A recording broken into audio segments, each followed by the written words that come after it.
New Hope TV, your encounter with God. Dear brothers and sisters in Christ Jesus, I welcome you all to today's episode, the program Prophetic Voice. ಪ್ರವಚನಾತ್ಮಕ ಧ್ವನಿ ಎಂಬ ಕಾರ್ಯಕ್ರಮಕ್ಕಾಗಿ ನಿಮ್ಮೆಲ್ಲರನ್ನು ಕೂಡ ಸ್ವಾಗತಿಸ್ತಾ ಇದ್ದೇನೆ. I am so glad and happy that I could meet you through this program today. ಇವತ್ತಿನಂದು ಈ ಒಂದು ಕಾರ್ಯಕ್ರಮದ ಮೂಲಕವಾಗಿ ನಿಮ್ಮನ್ನು ಸಂಧಿಸಲು ನಾನು ಬಹಳ ಸಂತೋಷವುಳ್ಳವನಾಗಿದ್ದೇನೆ. I thank God for giving me this privilege of bringing God's word through this channel into your homes.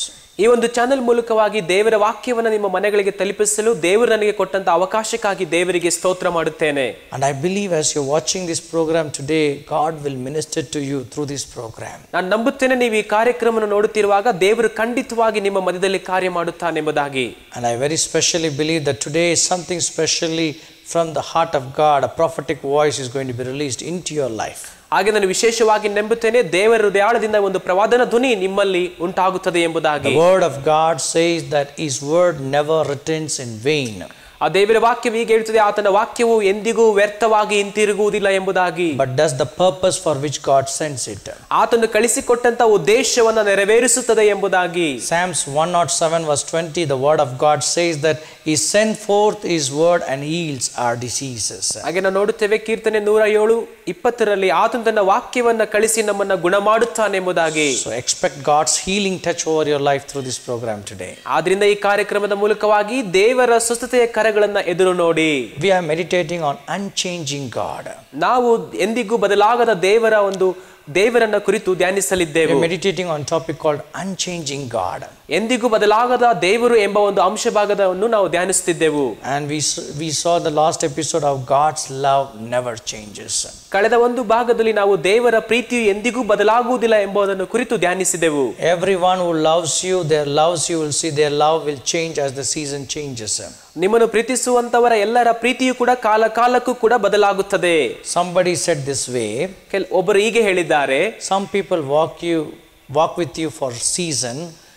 ಕೆಲವರು ನಿಮ್ಮ ಜೊತೆಯಲ್ಲಿ ಕೆಲವು ಕಾಲಗಳು ಮಾತ್ರವೇ ನಡೆಯುತ್ತಾರೆ. Some people walk with you for reason. ಕೆಲವರು ನಿಮ್ಮ ಜೊತೆ ಕೆಲವು ಕಾರಣಗಳಿಗಾಗಿ ನಡೆಯುತ್ತಾರೆ.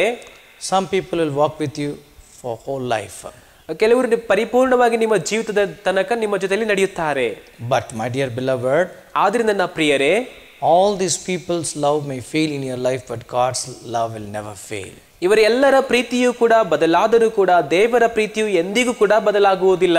Today we are going to meditate on the power of God. ಇವತ್ತು ನಾವು ದೇವರ ಶಕ್ತಿಯನ್ನು ಕುರಿತು ಧ್ಯಾನಿಸಲಿದ್ದೇವೆ. Unchanging power of God. ಎಂದಿಗೂ ಬದಲಾಗದಂತ ದೇವರ ಶಕ್ತಿ. Hebrews chapter 13 verse 8 we read that Jesus Christ is same yesterday, today and forever. ಇಬ್ರಿಯ 13:8 ನಾವು ಓದುತ್ತೇವೆ, ಯೇಸು ಕ್ರಿಸ್ತನು ನಿನ್ನೆ ಇದ್ದ ಹಾಗೆ ಇಂದು ಇವತ್ತು ನಾಳೆಯೂ ನಿರಂತರವೂ ಇರುತ್ತಾನೆ ಎಂಬುದಾಗಿ. His power never changes. ಆತನ ಶಕ್ತಿಯು ಎಂದಿಗೂ ಬದಲಾಗುವುದಿಲ್ಲ. Hallelujah. Hallelujah. God's power never ceases. ಆ ದೇವರ ಶಕ್ತಿಯು ಎಂದಿಗೂ ನಿಂತು ಹೋಗುವುದಿಲ್ಲ. God's power never ceases. ದೇವರ ಶಕ್ತಿ ಎಂದಿಗೂ ನಿಂತು ಹೋಗುವುದಿಲ್ಲ. He is a God who is able to heal your sickness. ಆತನು ನಿಮ್ಮ ರೋಗಗಳನ್ನು ವಾಸಿ ಮಾಡಲು ಶಕ್ತನಾಗಿದ್ದಾನೆ. His power is available to those who seek him. ಆತನನ್ನು ಎದುರು ನೋಡುವಂತವರಿಗೆ ಆತನ ಶಕ್ತಿಯು ಲಭ್ಯವಿದೆ. Today we are going to meditate on unchanging power of God. ಇದು ನಾವು ಎಂದಿಗೂ ಬದಲಾಗದ ದೇವರ ಶಕ್ತಿಯನ್ನು ಕುರಿತು ಧ್ಯಾನಿಸಲಿದ್ದೇವೆ. We see three kinds of people, three kinds of person having power. ಮೂರು ವಿಧವಾಗಿರುವಂತ ವ್ಯಕ್ತಿಗಳು ಶಕ್ತಿಯನ್ನು ಹೊಂದಿರುವುದನ್ನು ನಾವು ನೋಡುತ್ತೇವೆ. One is an evil power. ಒಂದು ದುಷ್ಟ ಶಕ್ತಿ. The power of evil is to kill, steal and destroy. ದುಷ್ಟ ಶಕ್ತಿಯ ಒಂದು ಶಕ್ತಿ ಏನೆಂದರೆ ಕದಿಯುವುದಕ್ಕೂ ಹಾಳು ಮಾಡುವುದು, ನಾಶ ಮಾಡುವುದು. The power of evil is to kill, steal and destroy. That's the mission, that's the ministry of evil power. ಆ ದುಷ್ಟ ಶಕ್ತಿಯ ಒಂದು ಕಾರ್ಯವೇನೆಂದರೆ ನಾಶ ಮಾಡುವುದು, ಕದಿಯುವುದು, ಹಾಳು ಮಾಡುವುದು, ಅದೇ ಅದರ ಒಂದು ಕಾರ್ಯವಾಗಿದೆ. Whenever we see people are possessed with demonic powers, we see their lives are ruined by the spirits. ಪ್ರತಿ ಸಾರಿ ನಾವು ದೆವ್ವಗಳಿಂದ ಬಾಧಿಸಲ್ಪಟ್ಟರು ನೋಡುವಾಗ ಈ ದುಷ್ಟ ಶಕ್ತಿಯಿಂದ ಅವರು ತುಂಬಲ್ಪಟ್ಟಿರುತ್ತಾರೆ. Whenever we see people or person affected with witchcraft power, we see their lives are ruined. ಪ್ರತಿ ಸಾರಿ ಮಾಟ ಮಂತ್ರ ಶಕ್ತಿಗಳಿಂದ ಬಾಧಿಸಲ್ಪಟ್ಟಂತ ಜನರನ್ನು ನೋಡುವಾಗ ಅವರು ಈ ಶಕ್ತಿಗಳಿಂದ ತುಂಬಲ್ಪಟ್ಟಿರುತ್ತಾರೆ. And this evil power dominates their welfare, dominates their life and completely destroys their life. ಈ ಒಂದು ದುಷ್ಟಶಕ್ತಿಗಳು ಅವರ ಮೇಲೆ ಸಂಪೂರ್ಣವಾಗಿ ಆಳ್ವಿಕೆ ಮಾಡಿ ಅಧಿಕಾರ ಮಾಡಿ ಅವರ ಜೀವಿತಗಳನ್ನೇ ನಾಶ ಮಾಡುತ್ತವೆ. Few years ago a sister came to our church. ಕೆಲವು ವರ್ಷಗಳಿಂದ ಒಬ್ಬ ಸಹೋದರಿ ನಮ್ಮ ಸಭೆಗೆ ಬಂದರು. She was affected with the witchcraft power. ಆಕೆ ಮಾಟಮಂತ್ರ ಶಕ್ತಿಯಿಂದ ತುಂಬಲ್ಪಟ್ಟಿದ್ದರು. And she was, she couldn't walk, she was paralyzed, she was completely scattered with various kinds of sicknesses. Whenever she used to visit hospital, doctor used to diagnose and say that everything is okay with you, everything is normal in your body. We don't understand why this sickness is bothering you. ಪ್ರತಿ ಸಾರಿ ಆಕೆ ಈ ಬಾಧೆಗಳನ್ನು ಅನುಭವಿಸುವಾಗ ವೈದ್ಯರ ಬಳಿಗೆ ಕರ್ಕೊಂಡು ಹೋಗುವಾಗ ವೈದ್ಯರು ಹೇಳ್ತಿದ್ದರು ಎಲ್ಲವೂ ಕೂಡ ನಿನ್ನ ದೇಹದಲ್ಲಿ ಸರಿಯಾಗಿದೆ, ಆದರೆ ನಮಗೆ ತಿಳಿದಿಲ್ಲ ಏನಕ್ಕಾಗಿ ನಿನಗೆ ಇದು ಸಂಭವಿಸಿದೆ ಎಂಬುದಾಗಿ. We couldn't understand why this problem is coming into your body. ನಿನ್ನ ದೇಹದಲ್ಲಿ ಏನಕ್ಕಾಗಿ ಈ ಸಮಸ್ಯೆ ಬರ್ತಿದೆ ಎಂಬುದಾಗಿ ನಮಗೆ ಅರ್ಥವಾಗುತ್ತಿಲ್ಲ ಎಂಬುದಾಗಿ ವೈದ್ಯರು ಆಕೆಗೆ ಹೇಳುತ್ತಿದ್ದರು. What is causing this sickness we don't understand. ನಿನಗೆ ಈ ರೋಗವನ್ನು ಯಾವುದು ತರುತ್ತಿದೆ ಎಂಬುದಾಗಿ ನಮಗೆ ಗೊತ್ತಿಲ್ಲ ಎಂಬುದಾಗಿ ಅವರು ಹೇಳಿದರು. We are not able to treat you also. ಹಾಗೆ ನಿನಗೆ ಸರಿಯಾದ ಔಷಧಿಯನ್ನು ಕೊಡಲು ಕೂಡ ನಮ್ಮ ಕೈಲಿ ಆಗುವುದಿಲ್ಲ ಎಂಬುದಾಗಿ ಹೇಳಿದರು. Our neighbor introduced her to the church. ಆಕೆಯ ನೆರೆಯವರು ಒಬ್ಬರು ಸಭೆಯನ್ನು ಕುರಿತು ಆಕೆಗೆ ಹೇಳಿದರು. And she experienced the power of God upon her life. ಆಕೆ ದೇವರ ಶಕ್ತಿಯನ್ನು ತನ್ನ ಜೀವಿತದಲ್ಲಿ ಅನುಭವಿಸಿದಳು. And when she started attending the church, she was completely delivered from the evil power. ಹಾಗೆ ಆಕೆ ಸಭೆಗೆ ದಿನನಿತ್ಯ ಬರುವಾಗ ಸಂಪೂರ್ಣವಾಗಿ ದೇವರು ಆಕೆಯನ್ನು ದುಷ್ಟಶಕ್ತಿಯಿಂದ ಬಿಡಿಸಿದನು. So there are so many people who have been tormented by evil forces in this world. ಇವತ್ತು ಲೋಕದಲ್ಲಿ ಅನೇಕರು ಈ ದುಷ್ಟಶಕ್ತಿಗಳಿಂದ ಬಾಧಿಸಲ್ಪಡುತ್ತಿದ್ದಾರೆ. It uses its power to destroy lives. ತನ್ನ ಶಕ್ತಿಯನ್ನ ಜೀವಿತಗಳನ್ನು ಹಾಳು ಮಾಡುವುದಕ್ಕಾಗಿ ಆ ದುಷ್ಟಶಕ್ತಿ ಉಪಯೋಗಿಸುತ್ತದೆ. The second power, ಎರಡನೇ ಒಂದು ಶಕ್ತಿ man's power. ಮನುಷ್ಯನ ಶಕ್ತಿ, Man's power. ಮನುಷ್ಯನ ಒಂದು ಅಧಿಕಾರ. When we see in the history in the 19th century, there was a man by name Hitler. 19ನೇ ಶತಮಾನದಲ್ಲಿ ಒಬ್ಬ ವ್ಯಕ್ತಿಯನ್ನು ನೋಡುವುದಾದರೆ ಹಿಟ್ಲರ್ ಎಂಬ ಒಂದು ವ್ಯಕ್ತಿಯನ್ನು ನೋಡುತ್ತೇವೆ. He had a desire to capture the world. ಅವನಿಗೊಂದು ಆಸೆ ಇತ್ತು, ಇಡೀ ಲೋಕವನ್ನೇ ತನ್ನ ಒಂದು ಅಧೀನದಲ್ಲಿ ಇಟ್ಟುಕೊಳ್ಳುವ ಎಂಬ ಆಸೆ. He was from German. ಅವನು ಜರ್ಮನ್ ದೇಶದಿಂದ ಬಂದಂತವನು. He was a dropout student from his school. ಅವನು ಸ್ಕೂಲ್ನಿಂದ ಒಂದು ತೆಗೆದುಹಾಕಲ್ಪಟ್ಟಂತ ಒಬ್ಬ ವ್ಯಕ್ತಿಯಾಗಿದ್ದನು. Later he joined an army. ಅವನು ಅದ ನಂತರ ಒಂದು ಆರ್ಮಿಗೆ ಸೇರಿಕೊಳ್ಳುತ್ತಾನೆ. And his name is Adolf Hitler. ಅವನ ಹೆಸರು ಒಂದು ಹಿಟ್ಲರ್ ಎಂಬುದಾಗಿ. And he lived in the period of 1933 to 1943. He tried to capture the whole world. 1993 ರಿಂದ 1943 ತನಕ ಇಡೀ ದೇಶಗಳನ್ನೇ ಅವನು ಸ್ವಾಧೀನ ಮಾಡಿಕೊಳ್ಳಲು ನೋಡಿದನು. He killed so many innocent people. ಅನೇಕ ಮುಗ್ಧ ಜನರನ್ನ ಅವನು ಬಲಿ ಪಡೆದನು. He killed so many Jewish people. ಅನೇಕ ಯಹೂದ್ಯರನ್ನ ಅವನು ಸಾಯಿಸಿದನು. He wants to capture the whole world. ಇಡೀ ಲೋಕವನ್ನೇ ತನ್ನ ಅಧೀನದಲ್ಲಿ ಇಟ್ಟುಕೊಳ್ಳಲು ನೋಡಿದನು. But finally, ಆದರೆ ಕಡೆಯದಾಗಿ he lost his peace. ತನ್ನ ಸಮಾಧಾನವನ್ನು ಕಳೆದುಕೊಳ್ಳುತ್ತಾನೆ. He had everything he desired. ತನಗೆ ಇಷ್ಟಪಟ್ಟಿದ್ದೆಲ್ಲವನ್ನ ಹೊಂದಿಕೊಳ್ಳುತ್ತಾನೆ. He captured the whole world. ಇಡೀ ಲೋಕವನ್ನೇ ತನ್ನ ಸ್ವಂತಕ್ಕೆ ಇಟ್ಟುಕೊಳ್ಳುತ್ತಾನೆ. But he lost his peace. ಆದರೆ ತನ್ನ ಸಮಾಧಾನವನ್ನು ಕಳೆದುಕೊಳ್ಳುತ್ತಾನೆ. One day, ಒಂದು ದಿನ he took his own revolver. ತನ್ನದೇ ಒಂದು ಗನ್ನನ್ನು ತೆಗೆದುಕೊಂಡು and he shoot himself to death. ತಾನೇ ಶೂಟ್ ಮಾಡಿಕೊಂಡು ಸಾಯುತ್ತಾನೆ. See, this is the end of the power of man. ಇದು ಒಂದು ಮನುಷ್ಯನ ಶಕ್ತಿಯ ಅಂತ್ಯವಾಗಿರುತ್ತದೆ. Power of man cannot last for long. ಮನುಷ್ಯನ ಒಂದು ಅಧಿಕಾರವು ಶಾಶ್ವತವಾಗಿರುವುದಿಲ್ಲ. Then we see, ಹಾಗೆ ನಾವು ನೋಡುತ್ತೇವೆ, unchanging power. ಎಂದಿಗೂ ಬದಲಾಗದಂತ ಅಧಿಕಾರ, everlasting power. ಎಂದಿಗೂ ಇರುವಂತ ಒಂದು ಶಕ್ತಿ. That's the power of God. ಅದೇ ದೇವರ ಶಕ್ತಿಯಾಗಿದೆ. I read a story. ನಾನು ಒಂದು ಕಥೆಯನ್ನು ಓದಿದೆ. A story from a kid's table.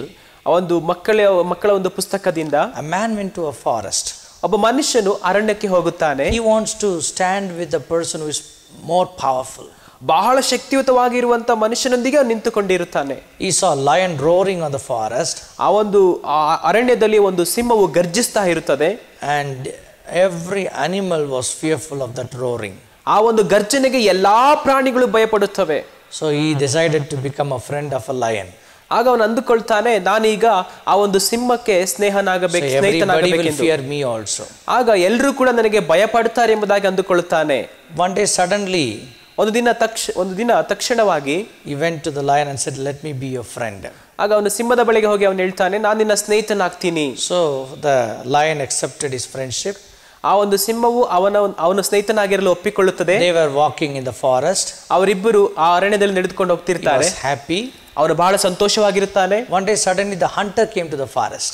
ಆದ ನಂತರ ಒಬ್ಬ ಬೇಟೆಗಾರನು ಆ ಒಂದು ಅರಣ್ಯಕ್ಕೆ ಬರುತ್ತಾನೆ. When the hunter comes into the forest, ಆ ಒಂದು ಬೇಟೆಗಾರನು ಆ ಒಂದು ಅರಣ್ಯಕ್ಕೆ ಬಂದಾಗ, even lion is scared of hunter now. ಆಗ ಆ ಒಂದು ಸಿಂಹವು ಕೂಡ ಬೇಟೆಗಾರನ ನೋಡಿ ಭಯಪಡುತ್ತದೆ. Then this man understood that more powerful is this hunter than the lion. ಆಗ ಅವನು ಅರ್ಥ ಮಾಡಿಕೊಳ್ಳುತ್ತಾನೆ ಈ ಸಿಂಹಕ್ಕಿಂತ ಈ ಒಂದು ಮನುಷ್ಯನು ಬಹಳ ಶಕ್ತಿವಂತನಾಗಿದ್ದಾನೆ ಎಂಬುದಾಗಿ. So he went and requested the hunter, so can I become, sir, can I become your friend? ಆಗ ಬೇಟೆಗಾರನ ಬಳಿಗೆ ಹೋಗಿ ಮನುಷ್ಯನು ಹೇಳ್ತಾನೆ ನಾನು ನಿನ್ನ ಸ್ನೇಹಿತನಾಗಬೇಕು ಎಂಬುದಾಗಿ. And he became a friend of an hunter. ಆಗ ಅವನು ಆ ಬೇಟೆಗಾರನ ಸ್ನೇಹಿತನಾಗುತ್ತಾನೆ. And he was enjoying hunting with him. ಆಗ ಅವನೊಂದಿಗೆ ಬೇಟೆ ಆಡುತ್ತಾ ಬಹಳ ಸಂತೋಷವಾಗಿರುತ್ತಾನೆ. That he has become more powerful now. ಆಗ ಅವನು ಅಂದ್ಕೊಳ್ತಾನೆ ನಾನು ಈಗ ಇನ್ನೂ ಬಹಳ ಶಕ್ತಿಯುತನಾಗಿದ್ದೇನೆ ಎಂಬುದಾಗಿ. One day a witchcraft person walked into the forest. ಆಗ ಒಂದು ದಿನ ಒಂದು ಮಾಟಮಂತ್ರ ಶಕ್ತಿಯುಳ್ಳ ಒಬ್ಬ ಮನುಷ್ಯನು ಅರಣ್ಯಕ್ಕೆ ಬರುತ್ತಾನೆ. Now the hunter is scared. ಆಗ ಆ ಮಾಟಮಂತ್ರ ಶಕ್ತಿಯ ವ್ಯಕ್ತಿಯನ್ನು ನೋಡಿ ಈಗ ಬೇಟೆಗಾರನು ಭಯಪಡುತ್ತಾನೆ. So this man thinks that the witchcraft person is stronger than the hunter. ಆಗ ಈ ವ್ಯಕ್ತಿ ಅಂದುಕೊಳ್ಳುತ್ತಾನೆ ಈ ಬೇಟೆಗಾರನಿಗಿಂತ ಆ ಮಾಟಮಂತ್ರ ಶಕ್ತಿಯವನು ಅಧಿಕ ಬಲವನ್ನು ಹೊಂದಿದ್ದಾನೆ ಎಂಬುದಾಗಿ. Let me go and become a friend for that person. ಈಗ ನಾನು ಹೋಗಿ ಅವನಿಗೂ ಕೂಡ ಸ್ನೇಹಿತನಾಗ್ತೇನೆ ಎಂಬುದಾಗಿ ಅಂದುಕೊಳ್ಳುತ್ತಾನೆ. Let me get closer to that person. ಆ ವ್ಯಕ್ತಿಗೆ ಬಹಳ ಹತ್ತಿರವಾಗುತ್ತೇನೆ ಎಂಬುದಾಗಿ ಅಂದುಕೊಳ್ಳುತ್ತಾನೆ. So that I'll become powerful like him. ಆಗ ಅವನಾಗೆ ನಾನು ಕೂಡ ಶಕ್ತಿಯುತನಾಗುತ್ತೇನೆ ಎಂಬುದಾಗಿ ಅಂದುಕೊಳ್ಳುತ್ತಾನೆ. He just goes and requests the witchcraft person to accept his friendship. ಆಗ ಅವನು ಹೋಗಿ ಆ ಒಂದು ಮಾಟಮಂತ್ರ ಶಕ್ತಿಯವನ ಬಳಿಗೆ ಹೇಳ್ತಾನೆ ನಾನು ನಿನ್ನ ಸ್ನೇಹಿತನಾಗಬೇಕೆಂಬುದಾಗಿ. So the witchcraft person accepts his friendship. ಆಗ ಆ ಮಂತ್ರವಾದಿ ಇವನ ಒಂದು ಸ್ನೇಹಿತತನವನ್ನು ಒಪ್ಪಿಕೊಳ್ಳುತ್ತಾನೆ. And later, ಅದ ನಂತರ he was enjoying this friendship and thinking that he has become more powerful. ಆಗ ಅವನು ಅಂದುಕೊಳ್ತಾನೆ ನನ್ನ ಶಕ್ತಿ ಈಗ ಕಡೆದಕ್ಕಿಂತ ಈಗ ಹೆಚ್ಚಿನದಾಗಿದೆ ಎಂಬುದಾಗಿ ಅಂದುಕೊಳ್ಳುತ್ತಾನೆ. But one day, ಆದ್ರೆ ಒಂದು ದಿನ a witchcraft person was very scary of a person who is very skinny. ಆದ್ರೆ ಬಹಳ ಒಂದು ತೆಳ್ಳಗಿರುವಂತಹ ಒಬ್ಬ ವ್ಯಕ್ತಿಯನ್ನು ನೋಡಿ ಈ ಒಂದು ಮಂತ್ರವಾದಿ ಕೂಡ ಭಯಪಡುತ್ತಿರುತ್ತಾನೆ. So now this person decided to leave witchcraft person and get associated with that skinny person. ಆಗ ಈ ಒಂದು ವ್ಯಕ್ತಿ ಈ ಒಂದು ಮಂತ್ರವಾದಿಯನ್ನು ಬಿಟ್ಟು ಆ ಬಹಳ ತೆಳ್ಳಗಿರುವಂತಹ ವ್ಯಕ್ತಿಯ ಒಂದು ಸ್ನೇಹಿತನಾಗುತ್ತಾನೆ. He asked this witchcraft person, why are you worried about the skinny person? ಆಗ ಅವನ ವ್ಯಕ್ತಿಯನ್ನ ಕೇಳ್ತಾನೆ ನೀನು ಏನಕ್ಕಾಗಿ ಈ ಒಂದು ತೆಳ್ಳಗಿರುವಂತ ವ್ಯಕ್ತಿಯನ್ನು ನೋಡಿ ಭಯಪಡುತ್ತಿದ್ದೀ ಎಂಬುದಾಗಿ. And the witchcraft person said that because he fasts and prays. ಯಾಕಂದ್ರೆ ಅವನು ಹೇಳ್ತಾನೆ ಇವನು ಬಹಳವಾಗಿ ಉಪವಾಸ ಇದ್ದು ಪ್ರಾರ್ಥಿಸ್ತಾನೆ ಎಂಬುದಾಗಿ. And the power of God works through him. ಆ ದೇವರ ಒಂದು ಶಕ್ತಿಯು ಇವನ ಮೂಲಕವಾಗಿ ಕಾರ್ಯ ಮಾಡುತ್ತದೆ ಎಂಬುದಾಗಿ. My power will not work before that power. ಆ ಒಂದು ಶಕ್ತಿಯ ಮುಂದೆ ನನ್ನ ಶಕ್ತಿಯು ಯಾವುದಕ್ಕೂ ಬರುವುದಿಲ್ಲ. So this person want to become more powerful for the desire of power. He left the witchcraft person and he want to become a friend of the skinny person. ಆದ್ರಿಂದ ಈ ವ್ಯಕ್ತಿಗೆ ಬಹಳ ಶಕ್ತಿಯ ಮೇಲೆ ಆಸೆ ಇರುವುದರಿಂದ ಈ ಮಂತ್ರವಾದಿಯನ್ನು ಬಿಟ್ಟು ಆ ತೆಳ್ಳಗಿರುವಂತ ವ್ಯಕ್ತಿಯೊಂದಿಗೆ ಸ್ನೇಹಿತನಾಗುತ್ತಾನೆ. And the skinny person said that you will never become powerful when you associate with me, but you will become more powerful when you connect your life with God. ಆಗ ಒಂದು ತೆಳ್ಳಗಿರುವಂತಹ ವ್ಯಕ್ತಿ ಹೇಳ್ತಾನೆ ನೀನು ನನ್ನೊಂದಿಗೆ ಸ್ನೇಹಿತನಾದರೆ ನನ್ನೊಂದಿಗೆ ಐಕ್ಯತೆಯಲ್ಲಿ ಇದ್ದರೆ ನೀನು ಎಷ್ಟು ಮಾತ್ರಕ್ಕೂ ಶಕ್ತಿಯನ್ನು ಹೊಂದಿಕೊಳ್ಳುವುದಿಲ್ಲ. ನೀನು ದೇವರೊಂದಿಗೆ ಐಕ್ಯತೆ ಉಳ್ಳವನಾಗಿದ್ದರೆ ಖಂಡಿತವಾಗಿ ನೀನು ಶಕ್ತಿಯನ್ನು ಹೊಂದಿಕೊಳ್ಳುತ್ತೀ ಎಂಬುದಾಗಿ. The story ends by connecting that person to God. ಈ ಒಂದು ಕಥೆಯು ಅವನನ್ನ ದೇವರೊಂದಿಗೆ ಸಂಬಂಧ ಬೆಳೆಸುವುದರ ಮೂಲಕವಾಗಿ ಮುಗಿಯುತ್ತದೆ. My dear beloved, ನನ್ನ ಪ್ರಿಯರೇ, the whole world is hungered to see the power of God. ಇವತ್ತು ಇಡೀ ಲೋಕವೇ ಒಂದು ತವಕದಲ್ಲಿದೆ, ದೇವರ ಶಕ್ತಿಯನ್ನು ನೋಡುವಂತ ತವಕದಲ್ಲಿ. The first book in Bible, the book of Genesis, the first chapter reveals the power of God. ಆದಿಕಾಂಡ ಮೊದಲನೇ ಒಂದು ಅಧ್ಯಾಯದಲ್ಲಿ ನೋಡುತ್ತೇವೆ ದೇವರ ಶಕ್ತಿಯನ್ನ ಕುರಿತು. Power is displayed in creation. ಆ ದೇವರ ಶಕ್ತಿಯು ಆ ಒಂದು ಸೃಷ್ಟಿಯ ಕಾರ್ಯದಲ್ಲಿ ಅದು ತೋರ್ಪಡಿಸುತ್ತದೆ. God said, let there be light, and there was light. ಆ ದೇವರು ಹೇಳುತ್ತಾನೆ ಬೆಳಕಾಗಲಿ ಎಂಬುದಾಗಿ ಅಲ್ಲಿ ಬೆಳಕಾಗುತ್ತದೆ. Hallelujah. Hallelujah. He is a God who is able to create things which does not exist and call them to the existence. ಎಂದಿಗೂ ಇರದಂತ ವಿಷಯಗಳನ್ನು ಆತನು ಕರೆಯುವಂತ ದೇವರಾಗಿದ್ದಾನೆ. God's power is displayed in the creation. ಆ ದೇವರ ಶಕ್ತಿಯು ಆ ಸೃಷ್ಟಿಯಲ್ಲಿ ತೋರ್ಪಡಿಸುತ್ತದೆ. The word of God says he has established the earth without foundation. ಆ ದೇವರ ವಾಕ್ಯ ಹೇಳುತ್ತದೆ ಆತನು ಭೂಮಿಯನ್ನು ಯಾವ ಅಸ್ಥಿರವಾರವಿಲ್ಲದೆ ಸ್ಥಾಪಿಸಿದ್ದಾನೆಂಬುದಾಗಿ. We see in the life of Israel when they were under the bondage for 430 years, God delivered them by his powerful outstretched arm. ಹಾಗೆ ನಾವು ನೋಡುತ್ತೇವೆ ದೇವರು ತನ್ನ ಶಕ್ತಿಯುತವಾಗಿರುವಂತ ಕರದಿಂದ 430 ವರ್ಷಗಳು ಗುಲಾಮರಾಗಿದ್ದಂತ ಇಸ್ರಾಯೇಲರನ್ನ ಅಲ್ಲಿಂದ ಬಿಡಿಸಿಕೊಂಡು ಬರುತ್ತಾನೆ. And he performs mighty things through them. ಅವರ ಮೂಲಕವಾಗಿ ಅದ್ಭುತವಾದ ಕಾರ್ಯಗಳನ್ನ ದೇವರು ಮಾಡುತ್ತಾನೆ. Through the life of Moses he performs mighty things. ಮೋಶೆಯ ಮೂಲಕವಾಗಿ ಅದ್ಭುತ ಘನ ಕಾರ್ಯಗಳನ್ನು ಆತನು ಮಾಡುತ್ತಾನೆ. So the Bible is full of passages of notes which reveals God's unchanging power. ಸತ್ಯವೇದದಲ್ಲಿ ಪೂರ್ತಿಯಾಗಿ ದೇವರ ಶಕ್ತಿಯನ್ನು ಕುರಿತು ಪ್ರಕಟವಾಗಿದೆ. In the book of Genesis chapter 17 verse 1 we see that God appears to Abraham. ಆದಿಕಾಂಡ 17ನೇ ಅಧ್ಯಾಯದಲ್ಲಿ ನೋಡುತ್ತೇವೆ ದೇವರು ಅಬ್ರಾಮನಿಗೆ ದರ್ಶನವನ್ನು ಕೊಡುತ್ತಾನೆ. And this was the time where Abraham was very disappointed. ಈ ಸಮಯದಲ್ಲಿ ಅಬ್ರಾಮನು ಬಹಳವಾಗಿ Managundi ಹೋಗಿರುತ್ತಾನೆ. He was very much broken. ಬಹಳವಾಗಿ ಮನಸೋತು ಹೋಗಿರುತ್ತಾನೆ. Because the promise which God gave him has not been fulfilled. ಯಾಕಂದ್ರೆ ದೇವರು ಅವನಿಗೆ ಕೊಟ್ಟಂತ ವಾಗ್ದಾನವು ಇಂದು ನೆರವೇರಿರಲಿಲ್ಲ. Days are going by. ದಿನಗಳು ಕಳೆದು ಹೋಗ್ತಾ ಇದೆ. Ages are going by. ಅವನ ವಯಸ್ಸಾಗ್ತಾ ಇದೆ. Nothing is happening. ಏನು ಕೂಡ ನಡೀತಾ ಇಲ್ಲ. So he is so disappointed. ಬಹಳವಾಗಿ Managundi ಹೋಗಿರುತ್ತಾನೆ. God promised me so many things. ಅನೇಕ ವಿಷಯಗಳನ್ನ ದೇವರು ನನಗೆ ವಾಗ್ದಾನ ಮಾಡಿದನು. God promised me about the children's. ಮಕ್ಕಳನ್ನ ಕುರಿತು ಆತ ನನಗೆ ವಾಗ್ದಾನ ಮಾಡಿದನು. But still I am yet to have a child. ನನಗೆ ಇನ್ನೂ ಒಬ್ಬ ಮಗನೂ ಕೂಡ ಇಲ್ಲ. My age is just passing by. ನನಗೀಗ ತುಂಬಾ ವಯಸ್ಸಾಗ್ತಾ ಇದೆ. And that time Abraham was in his 99th year. ಆ ವರ್ಷದಲ್ಲಿ ಅವನು 99ನೇ ವರ್ಷವಾಗಿತ್ತು ಅವನಿಗೆ. So he was very frustrated. ಬಹಳವಾಗಿ ಖಿನ್ನತೆಗೆ ಒಳಗಾಗಿರುತ್ತಾನೆ. And God appears to him during that time. ಆ ಸಮಯದಲ್ಲಿ ದೇವರು ಅವನಿಗೆ ದರ್ಶನ ಕೊಡುತ್ತಾನೆ. Let's read that verse in Genesis chapter 17 verse 1. ಆದಿಕಾಂಡ 17ನೇ ಅಧ್ಯಾಯ 1ನೇ ವಚನವನ್ನು ಓದಿಕೊಳ್ಳೋಣ. When Abraham was 99 years old, the Lord appeared to Abraham and said to him, I am Almighty God. Walk before me and be blameless. ಅಬ್ರಾಮನು 99 ವರ್ಷದವನಾದಾಗ ಯೆಹೋವನು ಅವನಿಗೆ ದರ್ಶನ ಕೊಟ್ಟು, ನಾನು ಸರ್ವಶಕ್ತನಾದ ದೇವರು, ನನಗೆ ನಡೆಕೊಂಡು ದೋಷವಿಲ್ಲದವನಾಗಿರು ಎಂದನು. Hallelujah. Hallelujah. I am God Almighty. ನಾನು ಸರ್ವಶಕ್ತನಾದಂತ ದೇವರು. I am God Almighty. ನಾನು ಸರ್ವಶಕ್ತನಾಗಿರುವಂತ ದೇವರು. It is mentioned 56 times in the whole Bible about the same word God Almighty. ಸರ್ವಶಕ್ತನು ದೇವರು ಎಂಬ ಒಂದು ಮಾತುಗನ್ನ 56 ಸರಿ ಬೈಬಲ್ ಅಲ್ಲಿ ಬರೆಯಲ್ಪಟ್ಟಿದೆ. My dear beloved, ನನ್ನ ಪ್ರಿಯರೇ, God whom we worship, ನೀವು ಆರಾಧಿಸುತ್ತಿರುವಂತಹ ದೇವರು, God whom we serve, ನಾವು ಸೇವಿಸುತ್ತಿರುವಂತಹ ದೇವರು, is God Almighty. ಆತನು ಸರ್ವಶಕ್ತನಾದಂತ ದೇವರು. His power never changes. ಆತನ ಶಕ್ತಿಯು ಎಂದಿಗೂ ಬದಲಾಗುವುದಿಲ್ಲ. And the word of God says, ದೇವರ ವಾಕ್ಯವು ಹೀಗೆ ಹೇಳುತ್ತದೆ, He is able to do. ಆತನು ಎಲ್ಲವನ್ನ ಮಾಡಲು ಶಕ್ತನು. He is able to call things which does not exist to existence. ಇಲ್ಲದಿರುವಂತವುಗಳನ್ನು ಇರುವುದಾಗಿ ಕರೆಯುವಂತ ದೇವರು. Look at the scriptures, how God used God's people. ಆತನು ವಾಕ್ಯವನ್ನು ನೋಡಿ ದೇವರು ತನ್ನ ದೇವ ಜನರನ್ನ ಹೇಗೆ ಉಪಯೋಗಿಸಿದ್ದಾನೆಂಬುದಾಗಿ. How he used prophet Moses to reveal his power to the people of Israel. ದೇವರು ಮೋಶೆಯನ್ನು ಹೇಗೆ ಉಪಯೋಗಿಸಿದ ನೋಡಿ ತನ್ನ ಶಕ್ತಿಯನ್ನು ಇಸ್ರಾಯೇಲ್ ಜನರಿಗೆ ತೋರಿಸುವುದಕ್ಕಾಗಿ. Psalm 78 we see how God led them. ಕೀರ್ತನೆ 78ರಲ್ಲಿ ನೋಡುತ್ತೇವೆ ದೇವರು ಅವರನ್ನ ಹೇಗೆ ನಡೆಸಿದನು ಎಂಬುದಾಗಿ. See how God's power was revealed through the life of Elijah and Elisha. ಎಲಿಯ ಮತ್ತು ಎಲಿಷನ ಮೂಲಕವಾಗಿ ದೇವರ ಶಕ್ತಿ ಹೇಗೆ ತೋರ್ಪಟ್ಟಿತು ಎಂಬುದಾಗಿ ನೋಡಿ. See how God's power was revealed in fullness through the life of Jesus Christ. ಯೇಸು ಕ್ರಿಸ್ತನ ಒಂದು ಪರಿಪೂರ್ಣ ಜೀವಿತದಲ್ಲಿ ದೇವರ ಶಕ್ತಿ ಹೇಗೆ ತೋರ್ಪಟ್ಟಿತು ಎಂಬುದಾಗಿ ನೋಡಿ.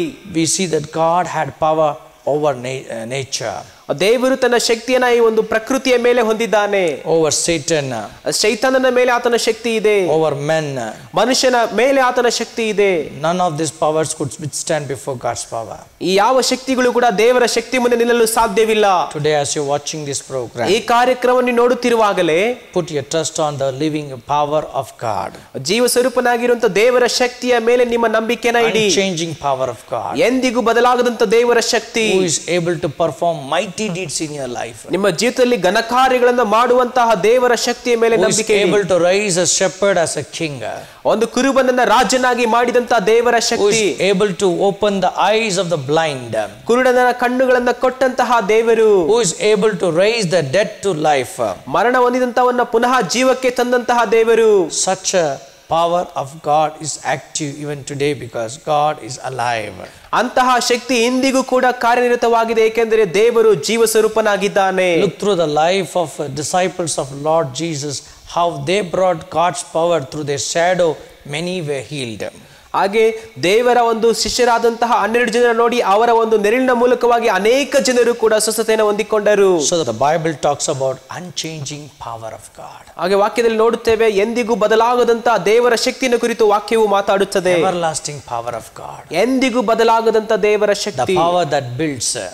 ಕಟ್ಟುವಂತಹ ದೇವರ ಶಕ್ತಿ, the power that decorates, ಅದು ರೂಪಾಂತರಗೊಳಿಸುವಂತ ದೇವರ the Shakti, power that delivers, ಬಿಡುಗಡೆ ಮಾಡುವಂತಹ ಶಕ್ತಿ, the power that heals your sickness. ನಿಮ್ಮ ರೋಗಗಳನ್ನು ವಾಸಿ ಮಾಡುವಂತಹ ಶಕ್ತಿ, That's God kind of power. ಅದು ದೇವರ ವಿಧವಾದ ಶಕ್ತಿಯಾಗಿದೆ. That's God kind of power. ಅದು ದೇವರ ವಿಧವಾದ ಶಕ್ತಿಯಾಗಿದೆ. And God wants you to experience that power. ದೇವರು ಆ ಶಕ್ತಿ ನೀವು ಅನುಭವಿಸಲು ಬಯಸುತ್ತಾನೆ. And God wants you to carry that power to the darkened world. ಆ ಒಂದು ಶಕ್ತಿಯನ್ನು ನೀವು ಈ ಕತ್ತಲ ಲೋಕಕ್ಕೆ ಕೊಂಡೊಯ್ಯಲು ದೇವರು ಬಯಸುತ್ತಾನೆ. Once there was a man of God by name Esana. ಏಸನ ಎಂಬ ಒಬ್ಬ ದೇವ ಮನುಷ್ಯನು ಇದ್ದನು. He was powerfully used by God in different places. ಅನೇಕ ಸ್ಥಳಗಳಲ್ಲಿ ದೇವರಿಂದ ಬಲವಾಗಿ ಉಪಯೋಗಿಸಲ್ಪಟ್ಟಿದ್ದನು. He just narrated one of his true incident which took place in his ministry life. ತನ್ನ ಒಂದು ಸೇವೆಯಲ್ಲಿ ನಡೆದಂತ ಒಂದು ಕಥೆಯನ್ನು ಆತನು ಹೇಳಿದನು. Once he visited a remote village. ಒಂದು ಬಹಳ ಒಂದು ಹಳ್ಳಿಗೆ ಆತನು ಸಂಧಿಸಿದನು, ಒಂದು ಹಳ್ಳಿಯನ್ನ. There one a man who couldn't walk for many days was sitting. ಅನೇಕ ದಿನಗಳಿಂದ ಒಬ್ಬ ಕುಂಟನಾಗಿರುವಂತ ವ್ಯಕ್ತಿ ನಡೆಯದೆ ಅಲ್ಲಿ ಇದ್ದನು. So after the prayer, Esana, a man of God, started praying for people there. ಆ ಒಂದು ಪ್ರಾರ್ಥನಾ ಕೂಟ ಮುಗಿದ ನಂತರ ಏಸನ ಎಲ್ಲ ಜನರಿಗಾಗಿ ಪ್ರಾರ್ಥಿಸಲು ಪ್ರಾರಂಭಿಸಿದನು. And this man of God also went to this person who couldn't walk for years and years to minister to this person.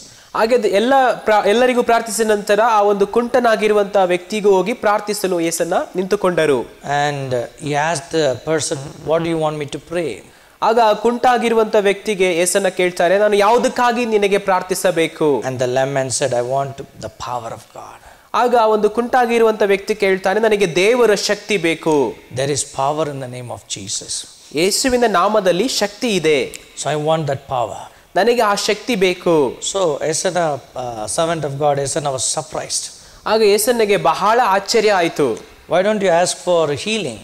ಯಾಕೆ ನಿನಗೆ ಈ ಒಂದು ಕಾಲು ಕುಂಟಾಗಿದೆಯಲ್ಲ, ಸ್ವಸ್ಥತೆಗಾಗಿ ನೀನು ಬೇಡಿಕೊಳ್ಳಲಿಲ್ಲ? Why are you asking me to pray for the power of God to come upon you? ಆದರೆ ನೀನು ಏನಕ್ಕಾಗಿ ದೇವರ ಶಕ್ತಿ ನಿನ್ನ ಮೇಲೆ ಬರುವುದಕ್ಕಾಗಿ ಪ್ರಾರ್ಥಿಸಿ ಎಂಬುದಾಗಿ ಕೇಳಿದ್ದಿ. And the person replied, ಆಗ ಕುಂಟಾಗಿರುವಂತ ವ್ಯಕ್ತಿ ಹೇಳುತ್ತಾನೆ, if I ask for healing only, I will be healed. ನನಗೆ ಸ್ವಸ್ಥವಾಗಬೇಕೆಂಬುದಾಗಿ ಪ್ರಾರ್ಥನೆಯನ್ನು ಕೇಳಿಕೊಂಡರೆ ನಾನು ಮಾತ್ರ ಸ್ವಸ್ಥವಾಗುತ್ತೇನೆ. But if I receive the power of God, ಆದರೆ ನಾನು ದೇವರ ಶಕ್ತಿಯನ್ನು ಹೊಂದಿಕೊಂಡರೆ I could go on healing many people who are suffering like me. ನಾನು ಹೋಗಿ ನನ್ನ ಹಾಗೆ ಕುಂಟಾಗಿರುವಂತ ಎಲ್ಲ ವ್ಯಕ್ತಿಗಳನ್ನ ಸ್ವಸ್ಥ ಮಾಡಬಹುದು ಎಂಬುದಾಗಿ ಹೇಳುತ್ತಾನೆ. My dear beloved, ಆದ್ರಿಂದ ನನ್ನ ಪ್ರಿಯ ಸಹೋದರ ಸಹೋದರಿಯರೇ, you might be fearful about the power of sickness. ಒಂದು ರೋಗದ ಶಕ್ತಿ ನೋಡಿ ನೀವು ಭಯಪಡುತ್ತಿರಬಹುದು. You might be fearful about the power of witchcrafts and surgeries.